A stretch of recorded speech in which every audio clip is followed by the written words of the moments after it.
vamos a darnos cuenta que que Goliat representa al-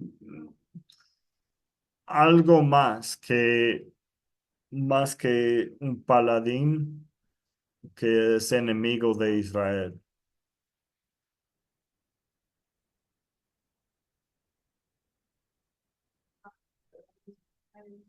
Aquí vamos a ver primero el texto en primero de Samuel 17 y vamos a leerlo en español y observar algunos detalles en hebreo también.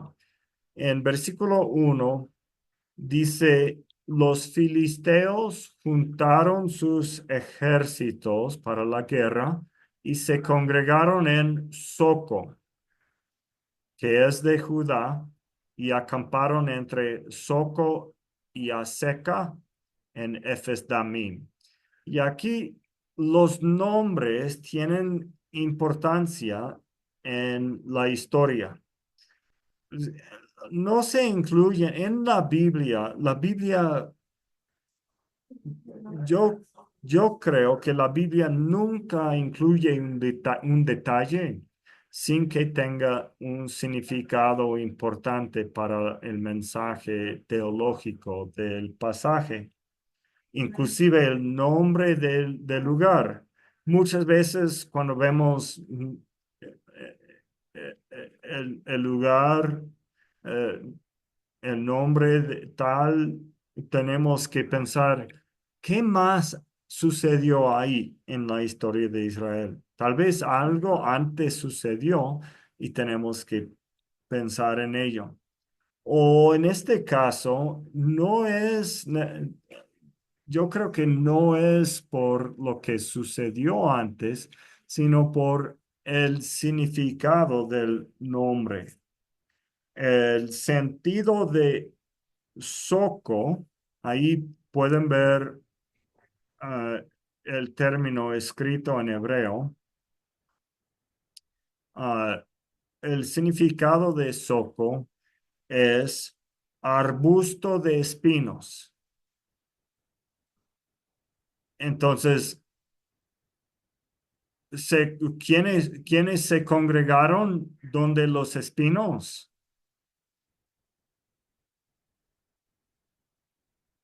Los filisteos, correcto, Debbie. Los filisteos están en este lugar de espinos y debemos decir, bueno, interesante, ¿por qué? ¿En dónde más en la Biblia vemos esto de espinos? Bueno, vamos a contestar después. Oh, Miguel, ¿tiene un comentario? En el Nuevo Testamento, cuando le pusieron la corona a Jesús, Sí, correcto, hermano. Sí, se interesante. fue la señal, pastor. Ok, está bien. Me alegra que está conectado Aaron, de nuevo. ¿me Aquí, escuche? sí, sí le escuchamos. Gracias. Es que a mí se me fue la señal. Digo, esa palabra podemos ver en la cruz del Señor cuando le pusieron la corona. Ese Sí, sería soco. sí, correcto. Pero no fue Soco en el Nuevo Testamento, porque el Nuevo fue escrito en griego, pero claro que tiene que ver con algo de enseñanza ahí y yo creo que tiene mucho que ver con por qué lo pusieron en la cabeza de Jesús. ¿En dónde más vimos en la Biblia espinos?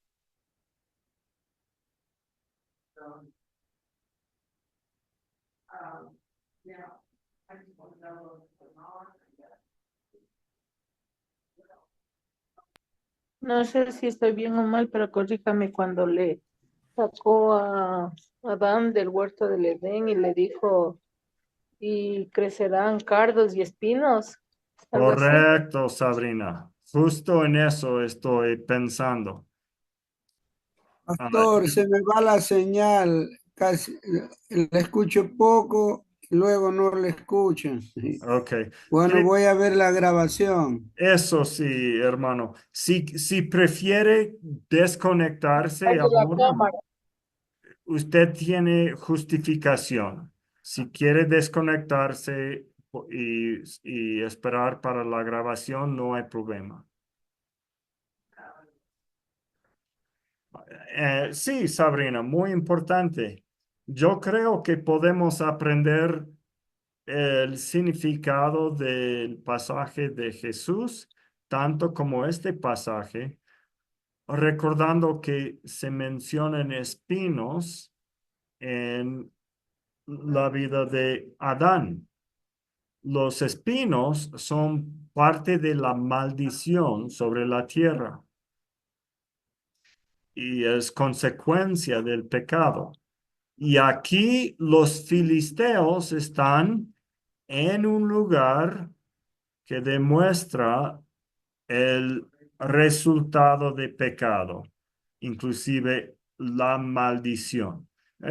Veamos más, veamos más. También dice que acamparon entre Soco y Aseca. En hebreo es Aseca. Aseca es el nombre del lugar.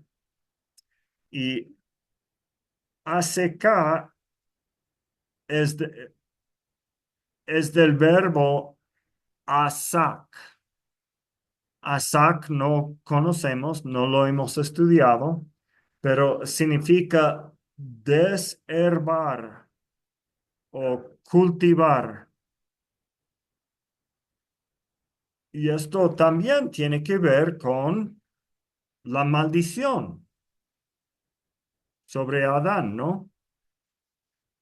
Eh, en Génesis 3:17, la maldición para Adán era que ahora tenía que trabajar duro para cultivar la tierra. Entonces, están en un lugar entre espinos y duro trabajo.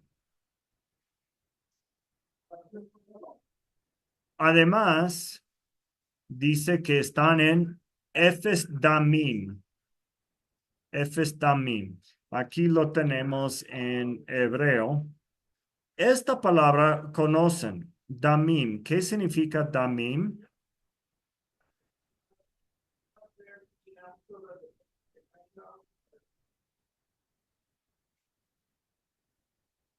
¿Sangriento?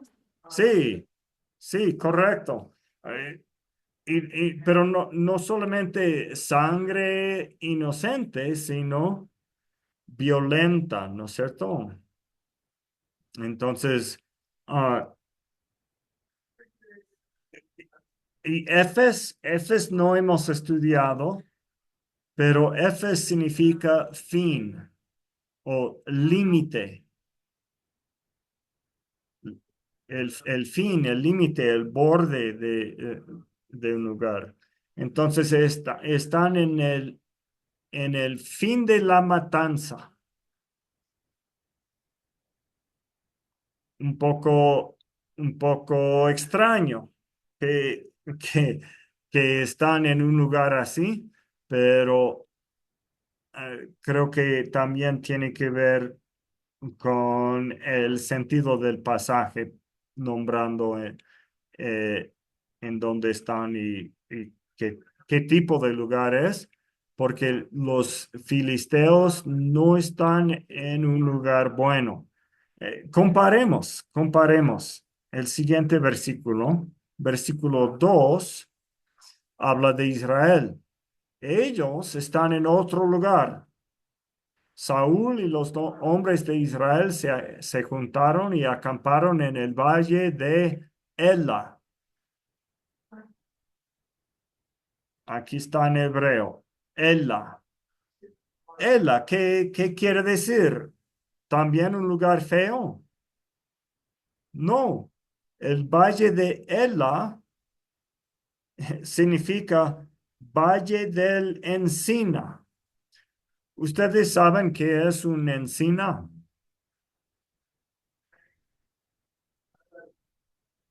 ¿No? Es, es una especie de árbol. Aquí tenemos una imagen. Es un árbol frondoso. Es un árbol bien bonito y común en ese lugar. El valle se llama Valle de Ela. Es como están en un lugar bonito, fresco, cómodo, ¿no es cierto? Pero no es que están lejos un, un ejército del otro, pero con estos nombres se nos da a entender que hay una diferencia entre la realidad de los israelitas y la de los filisteos. Versículo 3 lo dice de esta forma. Y los filisteos estaban sobre un monte a un lado, e Israel estaba sobre otro monte al otro lado, y el valle entre ellos. Y recuerda, los filisteos están donde hay recuerdos de maldición. Soco, Azekah, no, perdón, esto es Azekah y Efes Damim, que habla de sangre violenta. Y los israelitas casi en paraíso.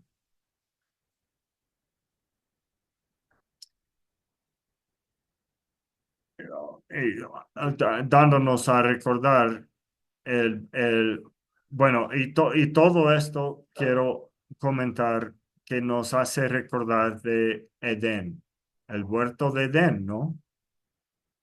La maldición de Edén, pero el estado original de Edén, donde está Israel. ¿Por qué? Porque el texto se nos presenta como todo esto casi como el lugar de Edén. Vamos a ver que hay más que tiene que ver con esto. Vamos a versículo 4. Primero de Samuel 17, versículo 4 dice, salió entonces del campamento de los filisteos un paladín, el cual se llamaba Goliat de Gat, y tenía de altura 6 codos y un palmo. Eh, Quiero observar primero lo que se traduce en nuestra Biblia, paladín. Paladín. En el original dice, aquí tenemos salió, aquí tenemos vayetse, vayetse ish habenaim. Ish habenaim es interesante porque Isha Benaim no quiere decir paladín. Y, y para mí es interesante que han dado la traducción paladín, porque paladín no se dice en el texto. No sé de dónde vino esa palabra. Dice más bien, salió un hombre Habenaim. Benaim ah, literalmente tiene es un sentido de en medio. Ah, ya, ya sabemos la palabra, ah, ¿cómo es? Sí aprendimos, ¿no?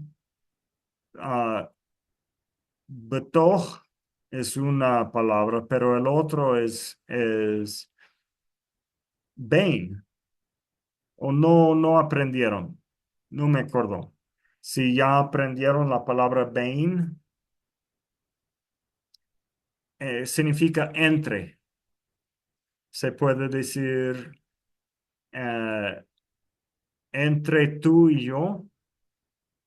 En hebreo sería Ben ata u ben ani. Ben es entre. Y aquí tenemos Benaim, muy similar, solo la diferencia de la terminación. La terminación es la dual, ¿no es cierto? La dual, indicando que hay dos lugares con una persona entre los dos lados o entre los dos grupos. Esa es la idea. Y eso es justo lo que tenemos en la historia de Goliat. Sí, David. Eso sería como un representante, quisiera decir algo por el estilo. Sí, sí, correcto.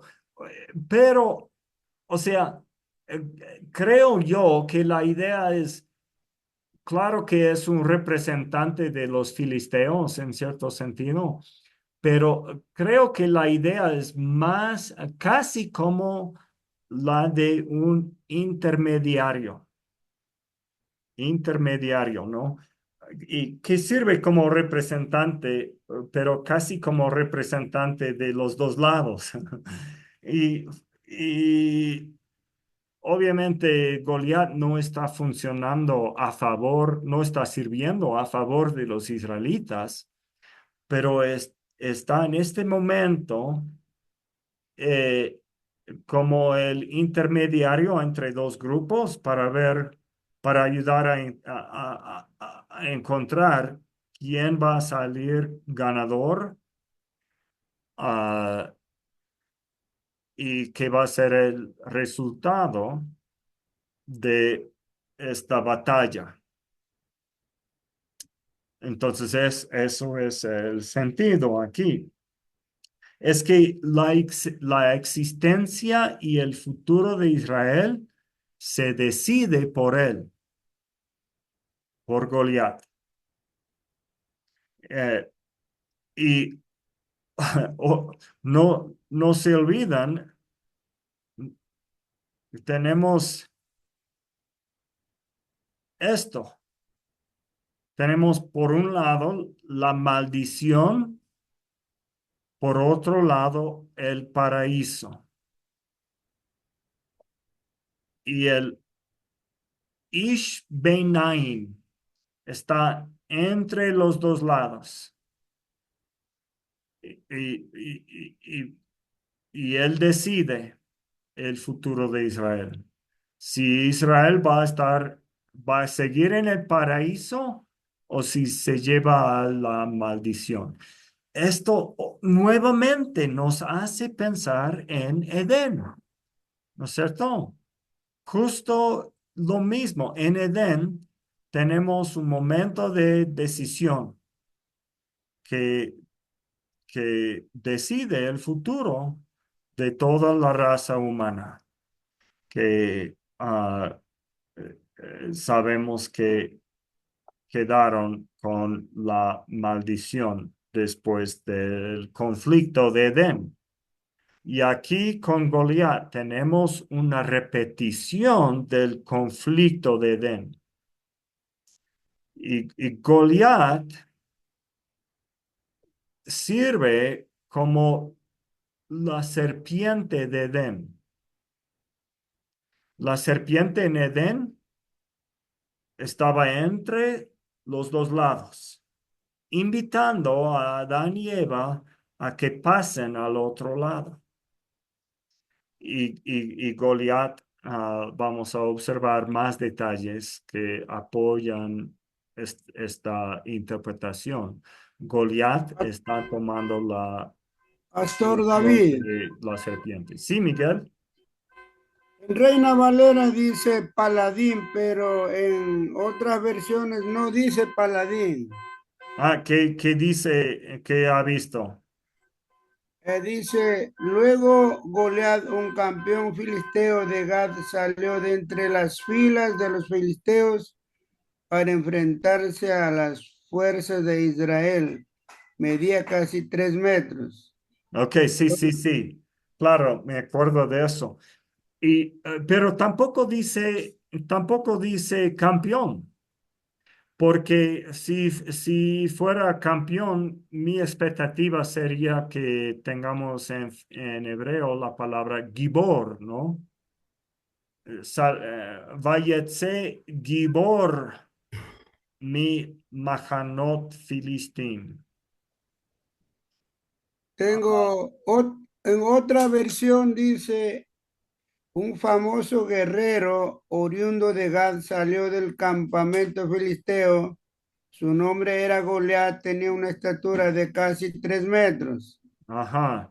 También la idea más o menos de gibor, pero aquí tenemos más preciso intermediario o a quien decide entre los dos lados, ¿ya?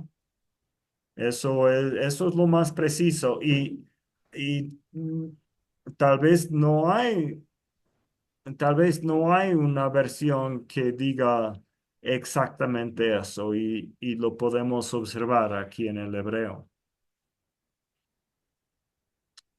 Y claro, no es que sea súper mal la traducción que tenemos en paladín o campeón o hombre fuerte, algo así, porque en el contexto se nos da, pero este texto precisamente habla de otras cosas.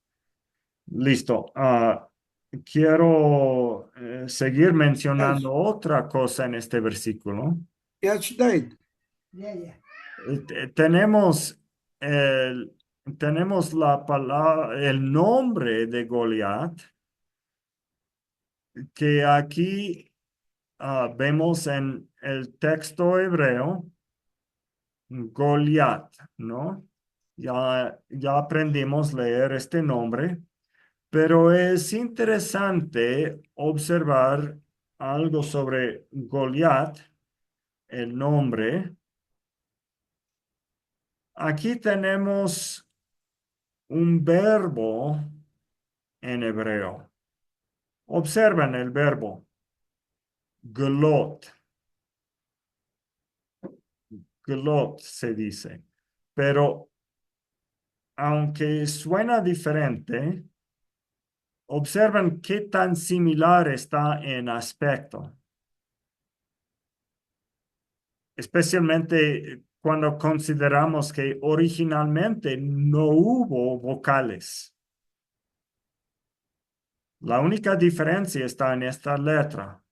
Aquí la yod de Goliat se representa acá con la vav de glot. Y como ustedes pueden apreciar, hay poca diferencia entre una vav y una yod. Y esa es la diferencia entre Goliat y descubrir. Ahora, ¿por qué es importante esto? Creo que debemos, al observar el nombre Goliat, debemos, si es que conocemos bien el hebreo, y yo no conocía este verbo, pero si es que para los que conocen bien el hebreo, deben pensar en el verbo gelot, descubrir. Y eso a uno le debe recordar de otro contexto. ¿Por qué? Vean cómo se usa descubrir en la Biblia. Levítico 18:6 dice, ningún varón se llegue a parienta próxima alguna para descubrir su desnudez. Yo Jehová. glot se usa en ese sentido, descubrir la desnudez de alguien. Y aquí en Génesis 3:10 tenemos otro contexto que se refiere a la desnudez, que Adán tiene vergüenza después de pecar. ¿Por qué? Porque está desnudo, se da cuenta que está desnudo. ¿Quién le descubrió la desnudez de Adán?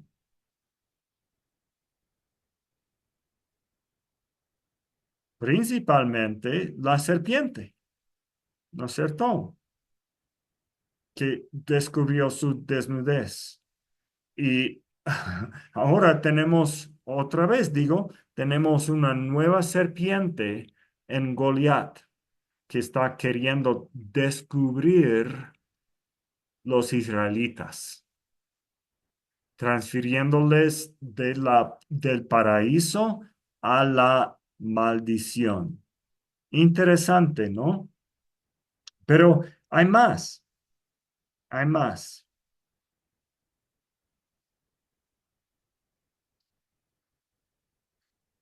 Quiero que recuerden este detalle. Vamos a verlo después. Pero nos dice que él era Goliat, dice Goliat Shemo, mi Gat. Gat es el lugar de Goliat. Y, y era una ciudad de los filisteos. Quiero que recuerden este detalle, lo vamos a hablar en pocos momentos. Y aquí dice, ah, sigamos a la siguiente diapositiva.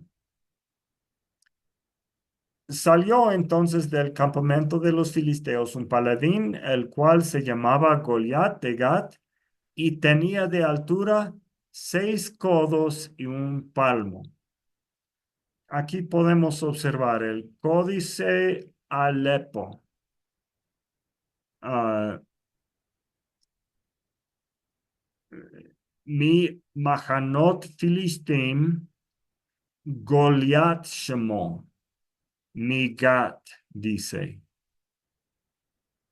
Y aquí una palabra que no conozco y dice Sheish Amot, 6 codos. Ah, voy a leer esto aquí. Sheish Amot Zaret. Zaret es la medida de un palmo, ¿no? Eso es lo que dice en el Códice Alepo, un manuscrito bien antiguo que es parte de la tradición masorética del texto hebreo. El texto masorético dice así, 6 codos y una palma, que es aproximadamente casi 3 metros de altura. La conversión puede ser 2,97 metros. Bastante alto, ¿no? Pero conviene que sepamos que hay otros textos que no son parte del texto masorético que dicen otra medida. Los rollos del Mar Muerto, por ejemplo. La Septuaginta. La Septuaginta es una traducción al griego del Antiguo Testamento. Fue traducido de textos antiguos de hebreo. Y Josefo también, un historiador de la antigüedad. Ellos dicen 4 codos y una palma. La diferencia entre 6 codos y una palma y 4 codos y una palma sería 2,34 metros. También súper alto, pero no tan alto como esto. Entonces, hay una diferencia. Algunos textos dicen una cosa, otros textos dicen el otro, la otra. Y no importa mucho, sea el uno, sea el otro, es una persona muy alta, ¿no? Pero tenemos que preguntarnos, yo les pregunto, ¿cuál es más probable y por qué? Para mí, pastora, bien más probable es el texto masorético. Ya, texto masorético, 6 codos. ¿Por qué? Porque dice así.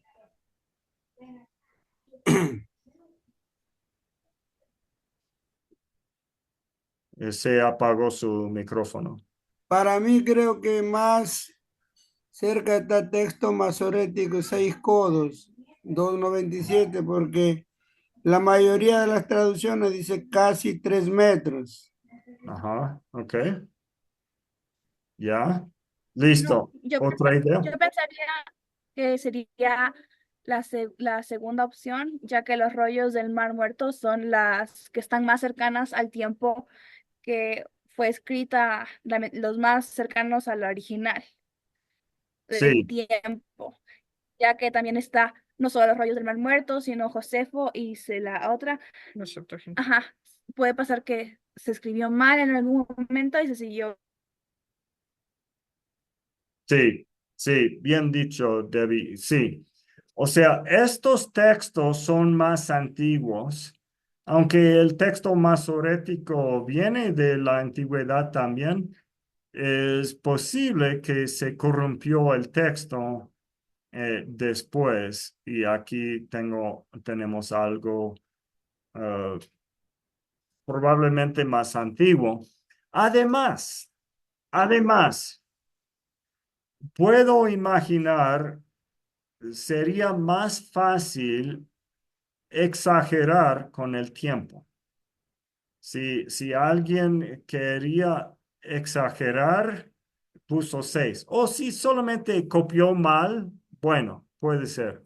Pero entre Sheish y Arba es difícil copiar mal. Es más fácil decir que alguien exageró y es un poco más difícil decir que realmente era 6, pero alguien dijo, no, voy a escribir 4. Normalmente es más fácil que se haga la exageración que el contrario, ¿no?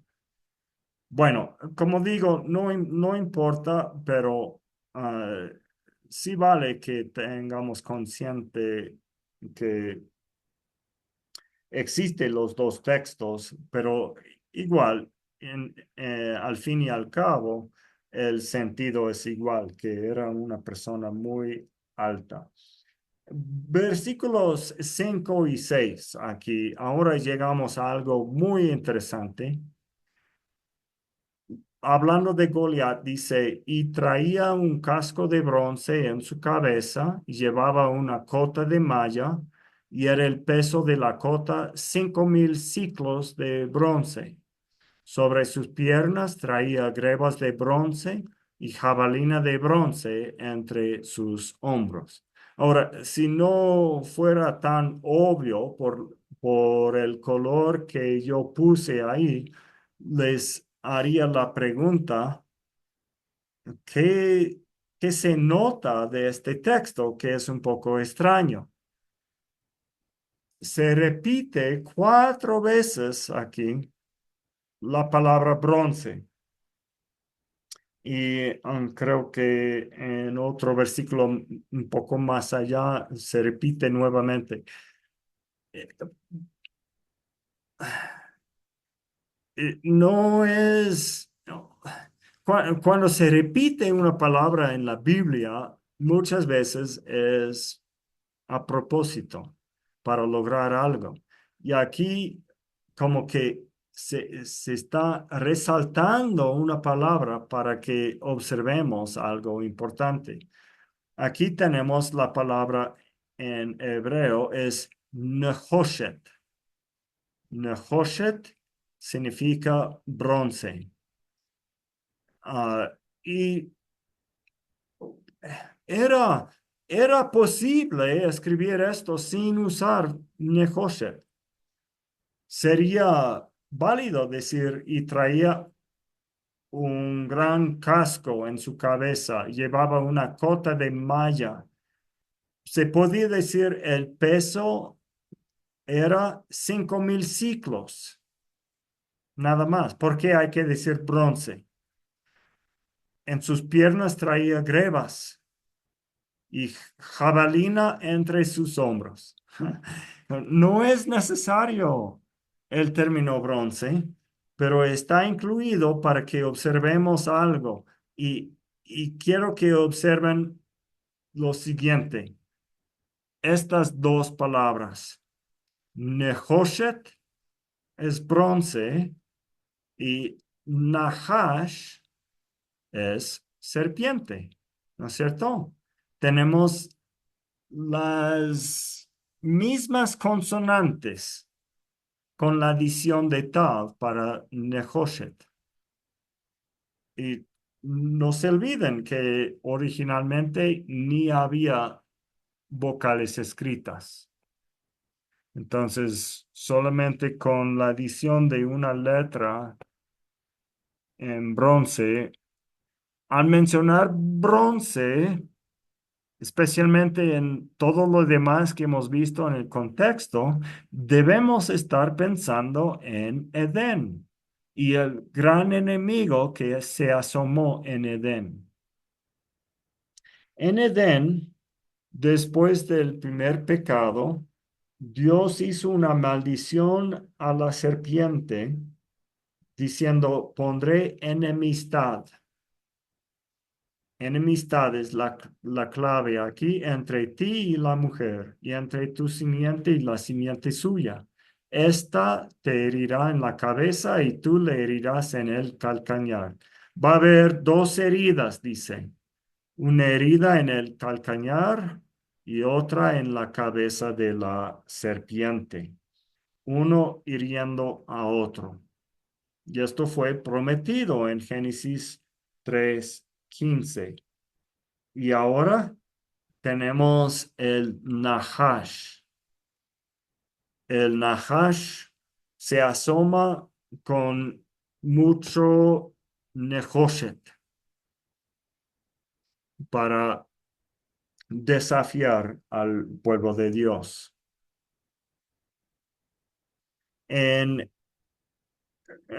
Además, al describir la, al describir el equipo de Goliat, dice que tenía puesta una coraza de escamas, una coraza de escamas. Y escamas no es lo que siempre pensamos para una coraza, ¿no?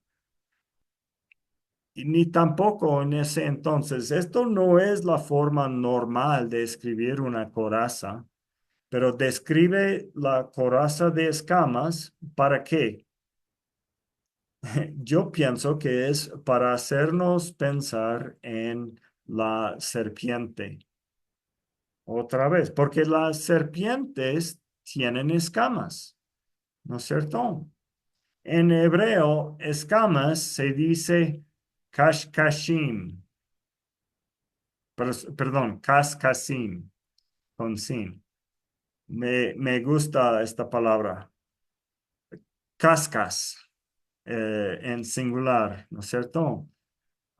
Kaskasim son escamas que cubren uno sobre otro. Observan cómo se usa esta palabra en otros contextos de la Biblia. En Levítico se dice, comeréis de todos los animales que viven en las aguas, todos los que tienen aletas y cascasín. Entonces se puede comer de animales que tienen cascasín, pero los que no tienen eran prohibidos para los israelitas. Eh, Se observa que cascas es lo que tiene el animal. No es normal para una coraza.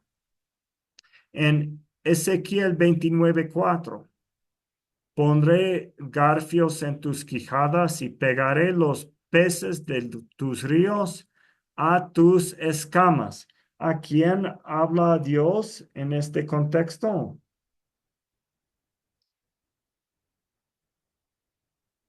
Está hablando a un personaje, un humano, pero que se compara a un dragón.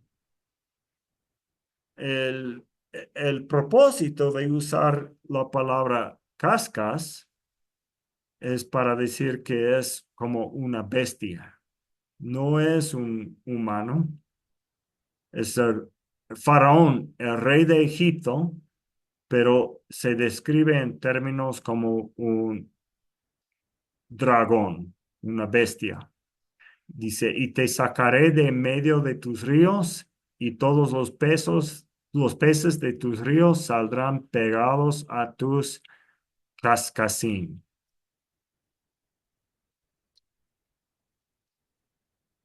¿Comentario? David, Sí, Miguel. la palabra casque sed también es lo mismo. Ah, casqueset. Sí, casqueset. Sí, perdón. Dije antes, dije cascas. Creo que casqueset es el singular, tal vez. No estoy seguro. Lo tengo escrito ahí. Déjeme ver si es que tengo anotado acá.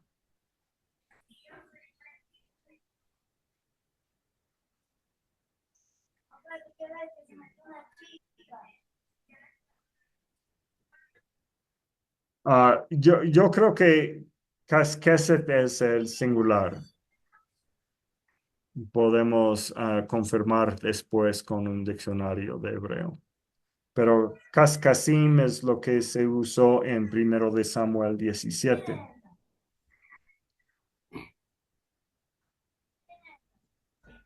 ¿De acuerdo? ¿Otro comentario? ¿Pregunta?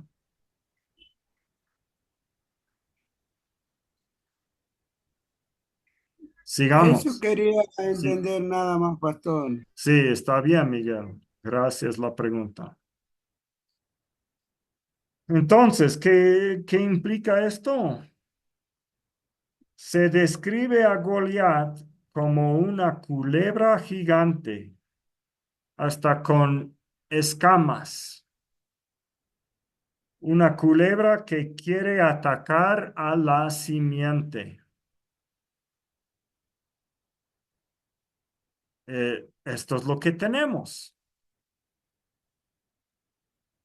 Una bestia con escamas queriendo herir al pueblo de Israel. Y entonces se busca la simiente de la mujer, quien va a herir a la serpiente en la cabeza. ¿No es cierto? Eso fue prometido en Génesis 3:15 y ahora tenemos nuevamente la culebra presente y se busca la simiente. ¿Quién será la simiente que le puede herir en la cabeza? Leamos los siguientes versículos, eh, 38 al 39. Y Saúl vistió a David con sus ropas y puso sobre su cabeza un casco de bronce. Observan, Saúl quiere dar a David ¿Qué es lo que quiere darle? Un casco de Nehoshet. Casco de Nehoshet. Y le armó de coraza. Y ciñó David su espada sobre sus vestidos y probó a andar porque nunca había hecho la prueba. Y dijo David a Saúl, yo no puedo andar con esto porque nunca lo practiqué. Y David echó de sí aquellas cosas. Ahora, David dice, no, no me conviene esta armadura. ¿Por qué? Bueno, obvio, por el texto, David dice, no me queda, no me queda, no lo he probado tampoco.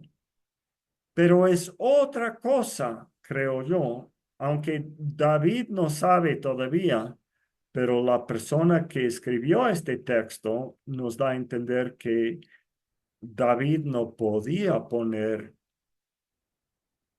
Nehoshet, porque si David se pone el uniforme de Nehoshet, va a lucir como si sea parte del equipo equivocado. Se une al equipo de la serpiente. Pero David más bien debe estar parte del equipo de Dios. Veamos lo que Goliat dice a continuación. No, no es a continuación, en otra parte. Goliat se paró y dio voces a los escuadrones de Israel, diciéndoles, ¿para qué os habéis puesto en orden de batalla? ¿No soy yo el filisteo y vosotros los siervos de Saúl? Escoged de entre vosotros un hombre que venga contra mí.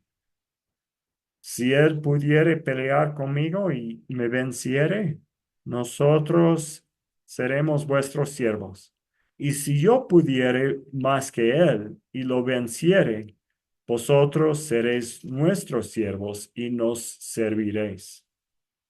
Y añadió el filisteo, hoy yo he desafiado al campamento de Israel. Dadme un hombre que pelee conmigo. Goliat desafía a Israel y públicamente está faltando respeto no solamente al pueblo de Israel, sino a su Dios, a Yahvé, porque los, eh, eh, los enemigos de Israel no deben atacar a su Dios, pues Jehová tiene demasiada gloria para permitir que se digan cosas así contra él. Y se vuelve peor en estos versículos 43 al 44. Y quiero que observen mientras vayamos leyendo esto. Bueno, vamos a leer primero lo que dice Goliat y lo vamos a comparar en Génesis 1, 28 al 30. Y verán que con los colores, verán que hay mucho que es similar entre estos dos textos.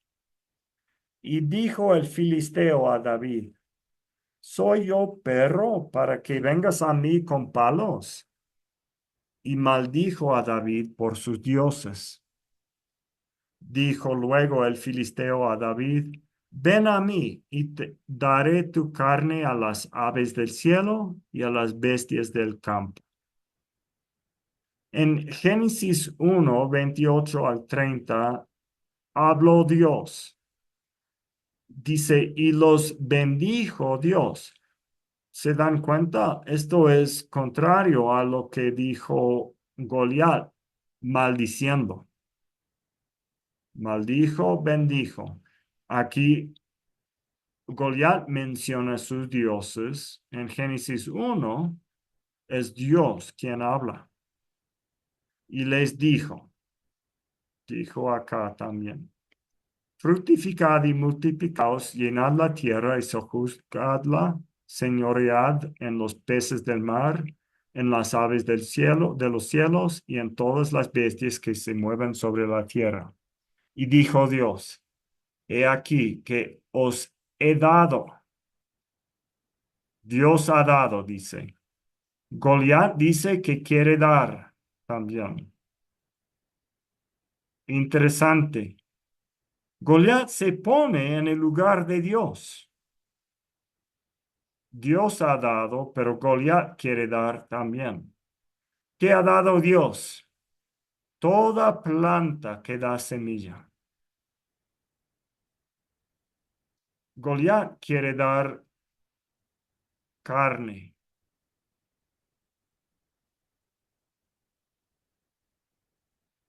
Dios dice, os serán para comer, y a toda bestia de la tierra.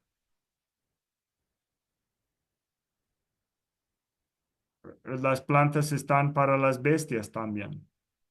Pero Goliat quiere dar la carne a las bestias, la carne de David a las bestias del campo.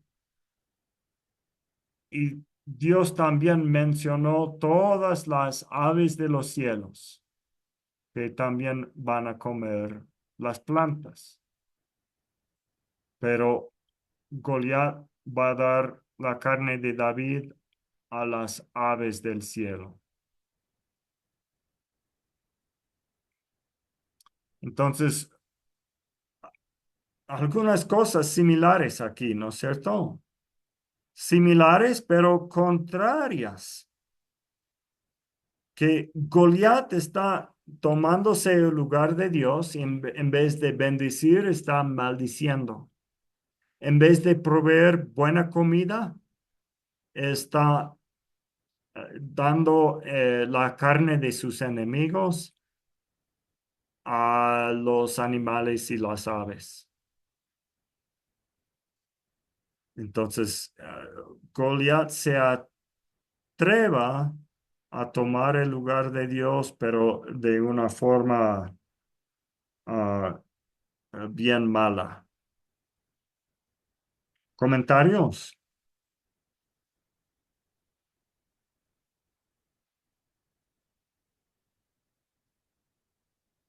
Sigamos observando más. En versículo 34 al 36, es interesante observar las palabras de David. David habla de cuando era pastor, pudo salvar a las ovejas. Y es por eso que tiene confianza contra Goliat. Entonces, David compara a Goliat con las bestias. Y esto tiene sentido con el contexto también, ¿no? Hemos observado que Goliat tiene cascasim. Goliat en algunos aspectos es como una serpiente. Y aquí David dice, este filisteo incircunciso será como uno de ellos, como león, oso, de estas bestias que David había matado. Dice en hebreo, Ha'arel hazeh que ahad mehem, como uno de ellos.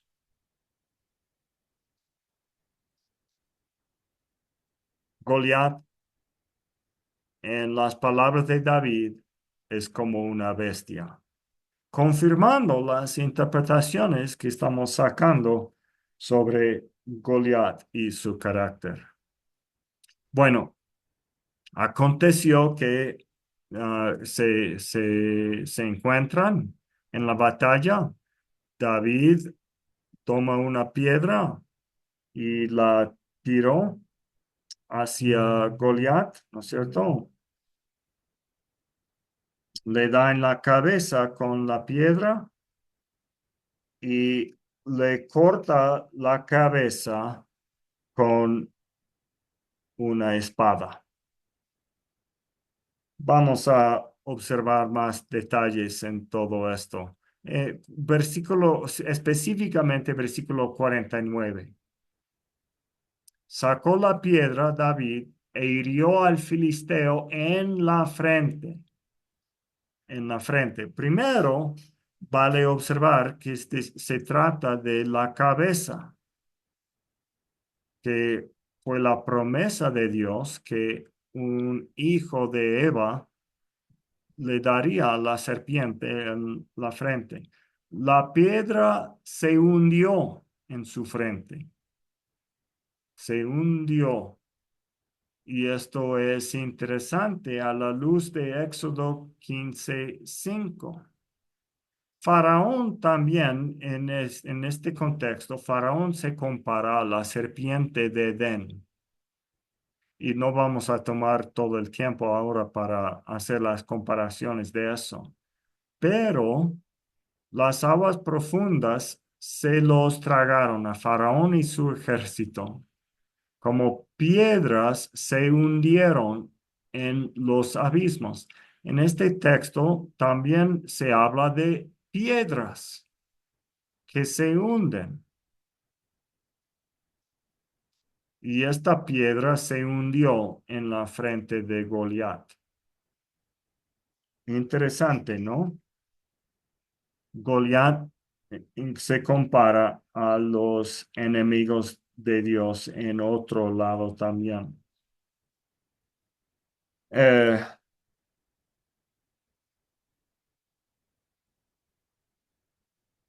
eh, lo, Otra parte de este versículo es el hecho de que Goliat cayó a tierra sobre su rostro. O me gusta la manera de decirlo en hebreo, lo hemos escuchado en los videos. Vayipol al panav arza. Vayipol al panav arza. ¿Y por qué es importante esto? No olvidemos Génesis 3:14. La maldición a la serpiente de parte de Dios dice, sobre tu pecho andarás y polvo comerás todos los días de tu vida. Entonces, la maldición a la serpiente es que su cabeza va a estar en la tierra, para que no tiene otra opción aparte de comer polvo. Y aquí Goliat otra vez se compara a la serpiente de Edén, porque a él se le da también el mismo castigo por las acciones de David. ¿Qué les parece?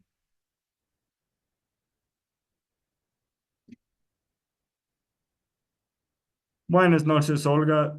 Yo sé que ha estado, pero no nos hemos saludado. ¿Cómo está? Buenas noches, pastor. Que el Señor les bendiga. Gracias. Qué bueno saludar. Sí. Porque estaban interesante con clase, con una comparación muy interesante la clase. Y estoy escuchando ahí, pastor. Gracias, gracias, hermana. Pastor David, excelente esas enseñanzas. Como dice la palabra, cada día hay nuevas cosas que aprender, pastor. Muchas gracias. Sí, amén. Se ha dado ese tiempo de investigar y compartir con nosotros. Muy agradecido, pastor. Bendiciones. Muy amable. Sí, es bastante lindo, hermosísimo, eh, las escrituras y el mensaje que contienen. Eh, Versículo 51 dice más. Entonces corrió David y se puso sobre el filisteo, y tomando la espada de él y sacándola de su vaina, lo acabó de matar, y le cortó con ella la cabeza. Y cuando los filisteos vieron a su paladín muerto, huyeron. Aquí es interesante observar algo. ¿Con qué implemento mató David a Goliat? Con la arma de Goliat. Es decir, Goliat se murió por su propia arma. Ahí David cumple la profecía de Génesis 3:15, hiriendo a Goliat en la cabeza, y le hace con la propia arma de Goliat, que también nos hace pensar en Jesús. Jesús es quien realmente da la victoria sobre la serpiente, sobre Satanás. David lo hace parcialmente aquí, pero en el futuro Jesús le da muerte a Satanás. ¿Y qué usó para derrotar a Satanás? Es que el conflicto entre Jesús y la serpiente llegó a culminarse en la cruz de Calvario. Y en la cruz, Satanás, la arma que tenía era la muerte, para dar muerte a Jesús. Y sí pudo dar una herida a Jesús en ese momento. Pero con esa misma arma, con la muerte, Jesús también derrota a Satanás, ganando la victoria sobre Satanás. ¿Por qué? Porque Jesús recibe la muerte y luego resucita con nueva vida. Y esto podemos observar en el Nuevo Testamento. En Hebreos 2 dice, así que por cuanto los hijos participaron de carne y sangre, él también participó de lo mismo. Jesús participó en carne. ¿Para qué? Para destruir por medio de la muerte al que tenía el imperio de la muerte. Esto es el diablo. El diablo tenía la muerte, pero Jesús le destruyó con la misma arma. Y primera a los Corintios 15:55. ¿Dónde está, oh muerte, tu aguijón? ¿Dónde, oh sepulcro, tu victoria? Ahí no hay victoria, porque Jesús ya ganó la victoria sobre la muerte y sobre Satanás. Bueno, es más, pero aquí se pone también interesante. En Juan 19:17 podemos leer más sobre lo que hizo Jesús en Calvario. Dice ahí que cargando su cruz salió al lugar llamado de la calavera, y en hebreo, Gólgota. Ahora, consideremos este nombre, o mejor dicho, estos nombres, ¿ya? Primero, el lugar de la calavera. Calavera, ¿qué quiere decir? Esto es un nombre, esto es un término griego que en griego significa cráneo, cráneo. Entonces, en griego tenía nombre el lugar del cráneo. Ahora, quiero considerar por qué puede ser que se llamaba ese nombre. Leamos, volviendo a Samuel, versículo 54. David tomó la cabeza del filisteo y la trajo a Jerusalén. ¿A dónde? A Jerusalén. Trajo la cabeza de Goliat, pero las armas de él las puso en su tienda. En ese entonces, Jerusalén no era una ciudad de los israelitas. Ahí moraban en Jerusalén los enemigos de Israel.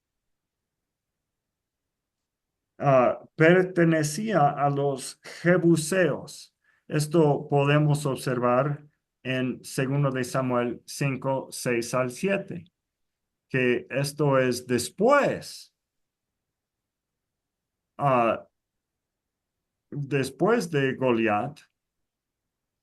Marchó el rey con sus hombres a Jerusalén contra los jebuseos que vivían ahí, los cuales hablaron a David diciendo, tú no entrarás acá. David no podía entrar a ¿Cómo Jerusalén, estás, dice. Samuel? Sammy. No podía porque era lugar de los jebuseos. Pero después David logró atacar Jerusalén y capturarla por su reino. Entonces, David llevó la cabeza de Goliat a la ciudad de los enemigos.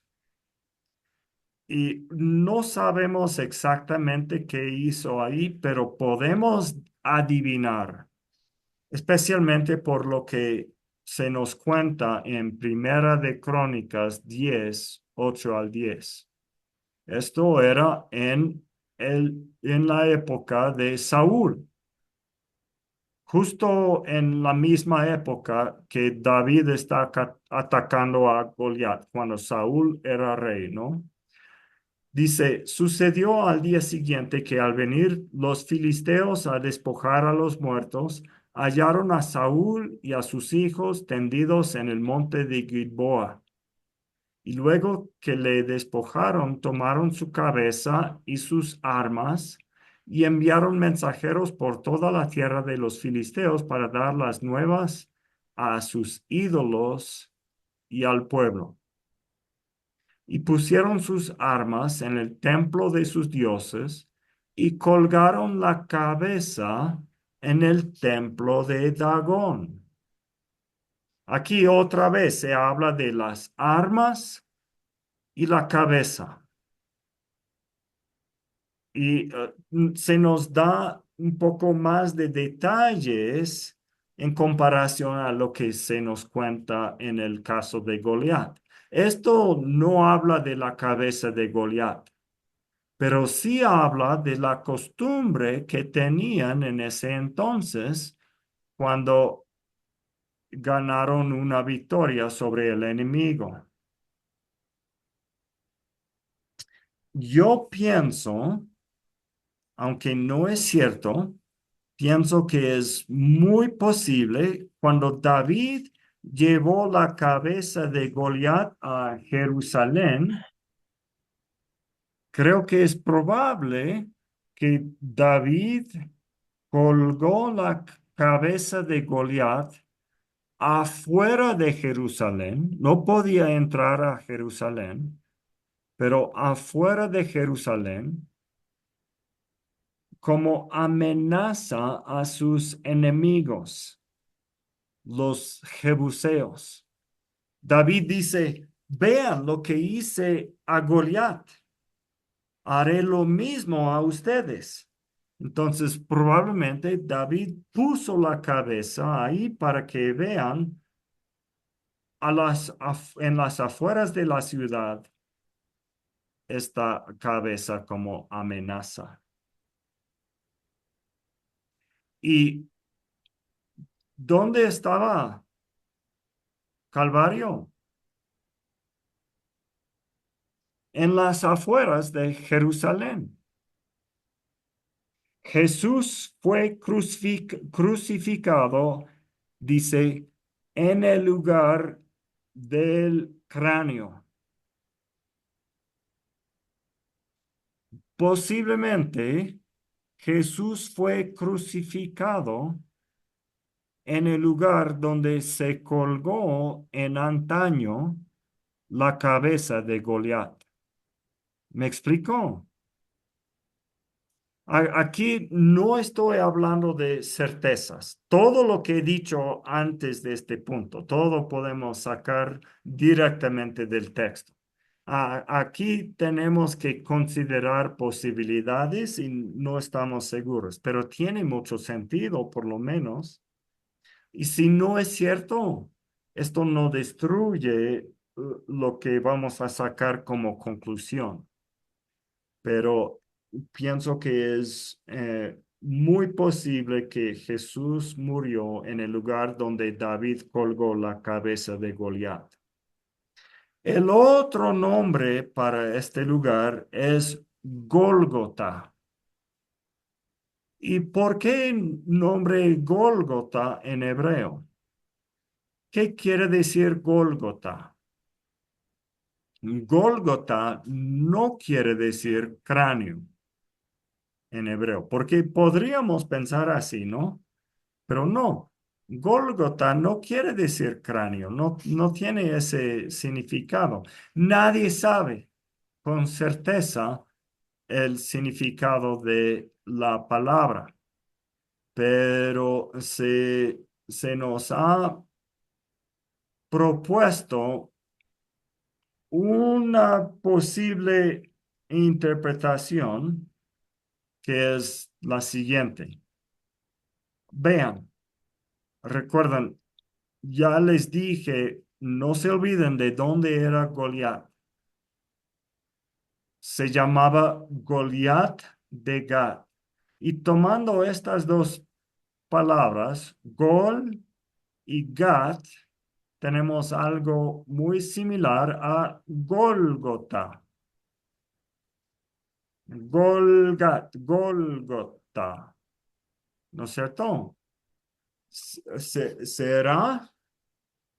Puede ser de pronto que en hebreo lo llamaban Gólgota para recordar que ahí estuvo Goliat. Por lo menos ahí recuerdan eh, el cráneo de alguien y posiblemente el cráneo de Goliat de Gat.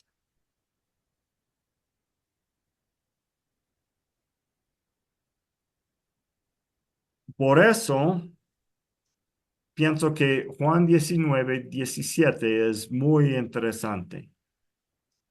Posiblemente Juan nos está haciendo una comparación entre la muerte de Jesús y la muerte de Goliat. Aquí Jesús repite la victoria de David a una escala mayor. David ganó victoria sobre la serpiente en su día. Y aquí Jesús gane la victoria sobre Satanás. Pero alguien dirá, no, pero pues aquí Jesús muere. Jesús está como Goliat, no como David. Y claro, en cierto sentido, sí, porque Jesús llevaba la culpa del pecado y por eso tenía que morir como el enemigo, como murió Goliat. Pero hay otra cosa que aquí no se olvidan, la muerte de Jesús es la forma de ganar la victoria. ¿Recuerdan? En Edén, Dios prometió que habría dos heridas. Claro, una herida en la cabeza de la serpiente, pero también una herida en el calcañar de la simiente de la mujer. Y aquí Jesús tiene una herida en su pie. También tiene, como alguien mencionó antes, también tiene espinos como resultado de la maldición en Edén. Pero la herida de Jesús aquí, que resultó en muerte, era una herida ligera en comparación a la que dio a la serpiente. Porque Jesús recuperó al tercer día, recuperó. Hasta la muerte no podía contra Jesús. Pero Satanás parece que ha recuperado o parece que anda vivo todavía, pero está con la derrota. Jesús solamente le toca aplicar la victoria final sobre Satanás y se acaba todo.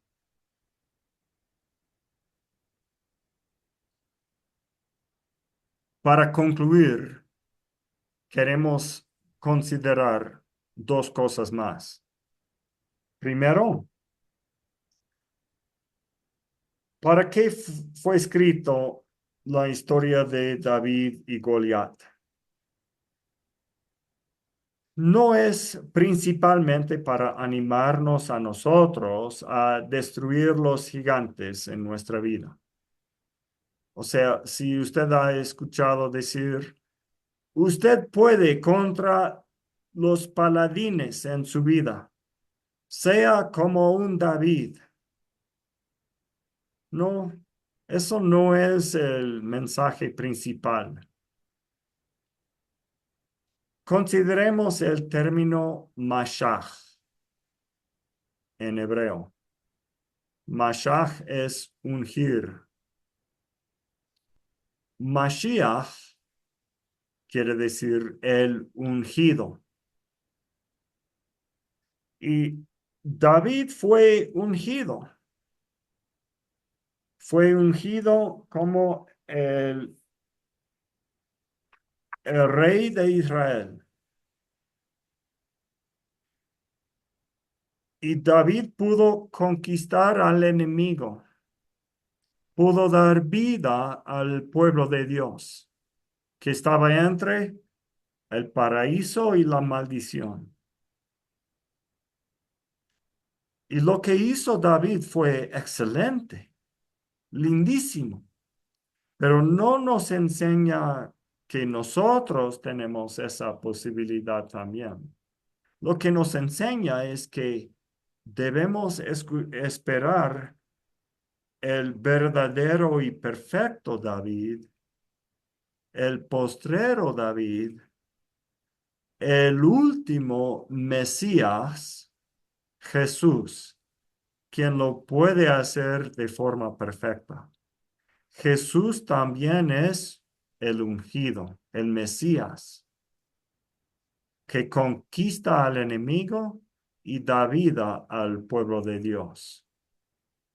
Jesús es el mejor y perfecto David que conquista permanentemente.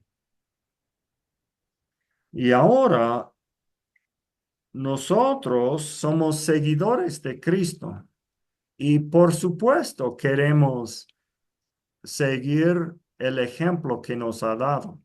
Y por eso, de manera secundaria, podemos decir, nosotros también queremos ser como David y como Jesús, no por nuestra propia fuerza, pero porque nuestro Salvador nos ayuda a conquistar el enemigo, poniendo en práctica lo que nosotros vimos que Jesús ha logrado en la cruz de la calavera.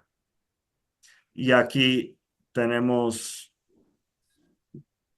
en conclusión el último versículo que vamos a analizar, que nos dice justamente esto.